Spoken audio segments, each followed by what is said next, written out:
Grassy Narrows First Nation is an Anishinaabe community located 80 kilometers north of Kenora, Ontario. Their land base is 4,000 hectares located on the English River system. The mercury poisoning of the water, fish, and people caused by a Dryden paper mill in the 70s, as well as the ongoing deforestation by multinational corporations, has devastated the culture and traditional economy that once gave independence to this community. With 950 people living on reserve, where 90% of the population are unemployed due to the destruction of their land and water, Ontario Works has developed this innovative program to help their clients become self-sufficient and preserve their culture. Participants of this program can expect to obtain such skills as water safety, how to use a map, compass, and GPS, preparing a survival kit, Ontario fishing regulations and Aboriginal treaty rights, Ojibwe culture and history, aquatic ecology and fish species, as well as CPR and first aid. Not to mention how to set fishing nets and fillet and to cook.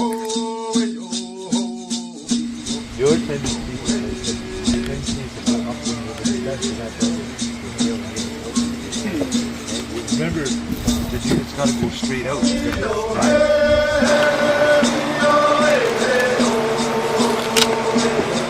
how the blade turns up? See how I'm turning it like this? Okay. So what I'm doing is I'm pressing down with the blade like this, and I'm pulling it up at the same time.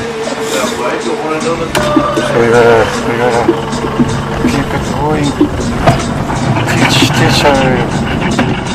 Teach our youths like what our grandfathers, our Kokums teach us before. It's our privilege to teach the kids, and I'm going to be teaching that for young men too, young guys, even young women if they want.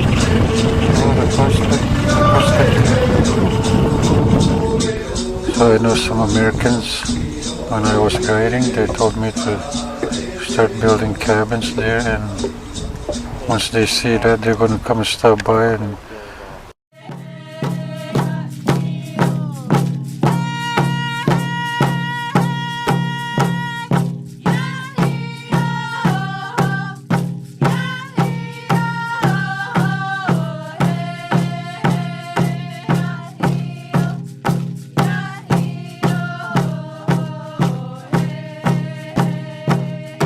I'm Judy De Silva from Grassy Narrows, Ontario.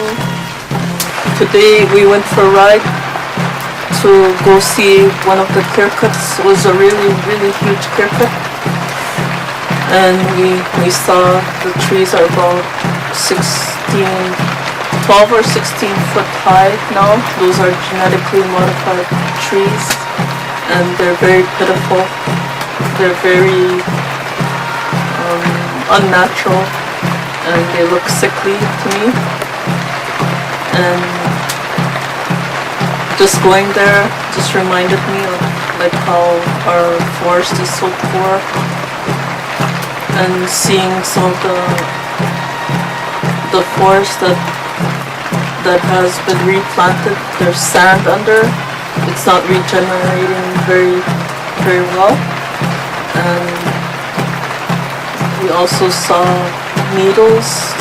Needles are very acidic, so there's other plants that are not growing because of that. But also, what made me feel good today was seeing our people in the forest and seeing them using the land, and then coming back to the blockade and seeing my niece fishing with her four little boys, and them eating the fish from the water. That really encourages me a lot to see that, and the importance of the forest to us as a people is for our identity, to be a Anishinaabe on this land. Through our contaminant studies, we started them 1999 and we finished 2010 with doing like getting samples of wild meats through the contaminant studies, and one of them was the moose, and we did tests on them to look for cadmium and also any kind of contaminants that could be in them, and through there I found out how the moose lives. And the moose, I heard, lives by trails that have been made for over thousands of years, and through each generation of the moose they teach their babies to follow that trail for water, for food. And since maybe about 5 years ago, the moose have disappeared from here, and we feel it's because of the tree plantations. The tree plantations are either put on the ground by people, or they're from the air, where the MNR seeds the ground from the air.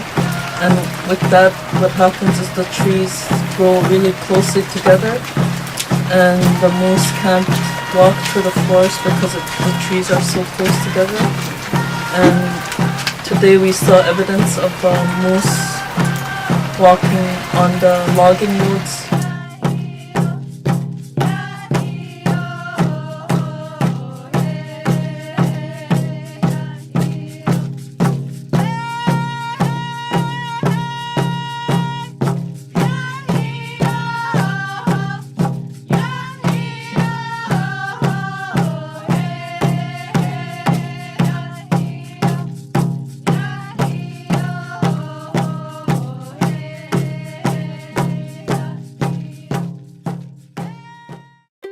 My name is Andrew Kiwitan, that's my English given name.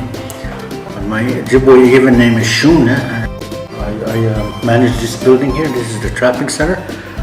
I used to do a lot of fishing, but it's slowly coming back. Slowly coming back from people trying to bring it back. I see the change. People are trying to revive the culture and traditions. Feel a little bit of the changes it's making.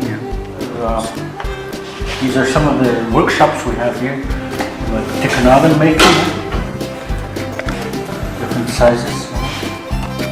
People can actually buy these for souvenirs. They're willing to pay as much as $300 for something like this. Here's a miniature birch bark canoe. All this I wanted to learn. I used to be the maintenance man at the school. I was at the school for almost 20 years, I think. No, about 15 years, I guess.